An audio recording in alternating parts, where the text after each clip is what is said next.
Well, let me just begin by saying congratulations to Coach Reed and that women's track program. Six straight conference championships. That's awesome. So he's built a dynasty, and congratulations to them. But you're right. Us hosting was a goal of ours, and now that we've attained that goal, we've got a tough regional. We've got three teams in here that can pitch. And we're going to have to make sure that we continue to swing the bats and have great at-bats like we have all season, because we're going to face three teams that have quality arms.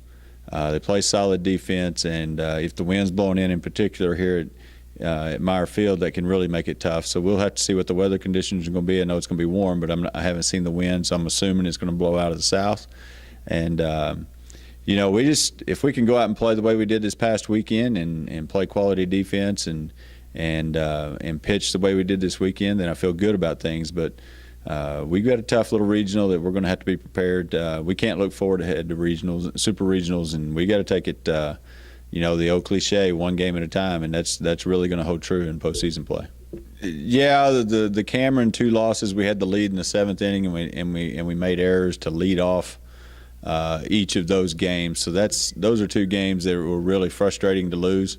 But yeah, they have good pitching. They have two quality pitchers. The Watson kid, she moves it up in the zone a little bit. She can also go down, so she kind of tries to change planes up and down.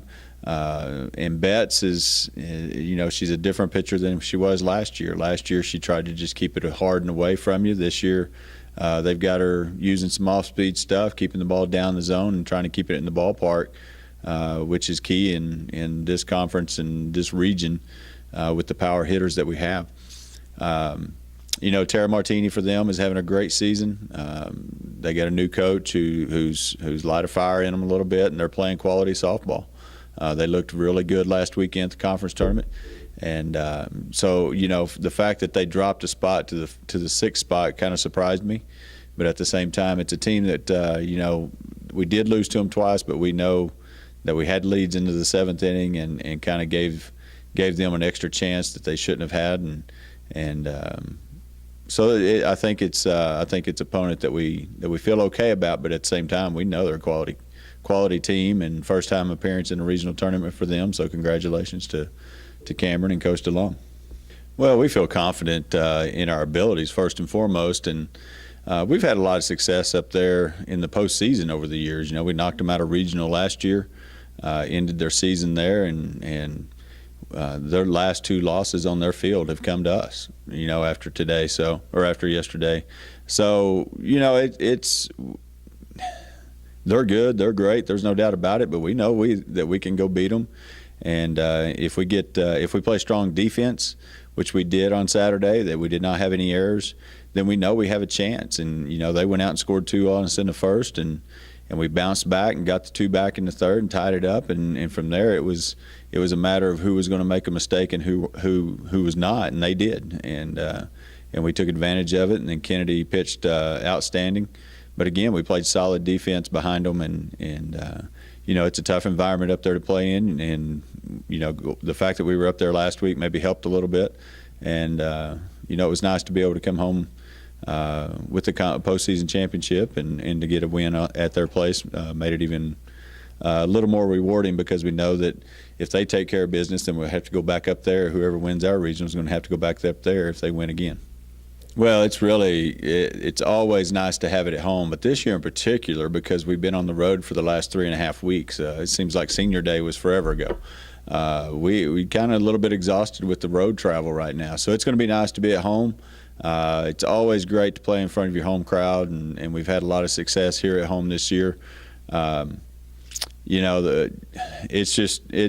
Graduations this weekend. We have 6 seniors. There's a possibility some of them might get the chance to walk Saturday morning and play in that afternoon. That's always a special thing.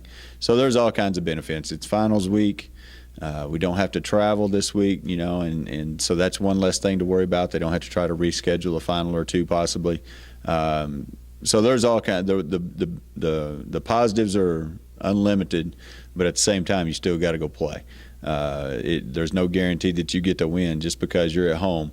We found that out a couple of times. In particular, 2008 comes to mind when we had the dominant team and just kind of went dry at the plate that year, and didn't get the hits that we needed to, and got beat out. So it's always great to be here. I'm looking forward to being at home. I'm excited that we were able to do this for our fan base here in San Angelo and give them some more postseason action here at the softball field. Well, we're proud of what we've accomplished. Winning a national championship in '04, and then going back to 3 other World Series appearances, winning, I believe, 6 regular season conference championships so far, and now we have 6 postseason conference championships. When you're doing that in this conference, you're doing something, because you're talking about a dominant softball conference in the country, and for us to quote-unquote dominate the way we have over the 10, 11 years that I've been here, it's pretty special, and it's not something that I take for granted. It's not something that our fans take for granted. And it was nice to get some hardware to come back here and add to our collection. But our team earned it this weekend. They had to go up and play the number 4 seed in this region in Texas women's, and took care of business pretty easily there. And then to go beat West Texas A&M on their field was a great accomplishment for us. So I'm proud of what this team's accomplished, and I've gotten a lot of emails and text messages and tweets, not Twitters, right? Tweets from alumni, congratulating us, and they follow us and they keep track of us, and that's always special. Well, I mean, DeBrow is the first thing that you think of, or DeBrow. I'm sorry, I never can pronounce her name correctly, but she's obviously the first challenge that you think of, and then Klug is also a quality pitcher. But I guess the thing that besides that you think of is just the way they scrap and they compete. Lindsay, or Coach Gardner, has done a great job of bringing a lot of energy to that program, and they fight and they compete. They do have some team speed, so I think the last time we played them 3.5 weeks ago, I believe they had 2 slappers at the top of the lineup and then another one down at the bottom. So anytime you have speed kids, you got to keep them off base and not let them start running the bases. So that's the first and foremost key offensively that you think of, is keeping their speed kids off base. But they're going to come in here with a lot of energy. They play with a lot of intensity, and she's done a great job. Her and Kat are building a great program there, and this is nothing new for the two of us facing each other in a regional tournament. It seems like it's happening every year. They had a great week 2 weeks ago against St. Mary's, swept them 3 games, and then they turn around this week and St. Mary's beats them twice to win the conference championship. So you're talking about 2 good programs, and unfortunately we get both of them here this week. St. Mary's, and Emily Britton in particular has had a great season in the circle. Gutierrez, I think, is still going to be out, which she's given us a lot of trouble in the circle, so that's a good thing for us if she's not available. But Coach Fields there has a great program. They have a great top of the lineup. Sardelich is one of the toughest outs in the country, and then Vidrine has always given us trouble as well. So we got a tough weekend ahead of us. But again, we're glad to be doing it here, and hopefully that home field advantage will help us out. I wish we were a little bit more of a blue-collar team that went to work. I don't know. I think we're just a talented team that plays, that uses their talent to try to win games in whatever way it's possible, whether it's hitting the ball out of the ballpark, hitting a lot of doubles, or whether it's using our speed and playing small ball. The good thing about us offensively is we don't have to be locked into one type of team. We do have speed where we can drop some bunts down, we can steal some bases, we can hit and run, and then we do have some power that that we can hopefully get some balls to get up and get out of the ballpark. So I don't think that you look at our offensive numbers and they're crazy. We're still hitting 370 as a team, which is unbelievable. Morgan Spearman's hitting 530.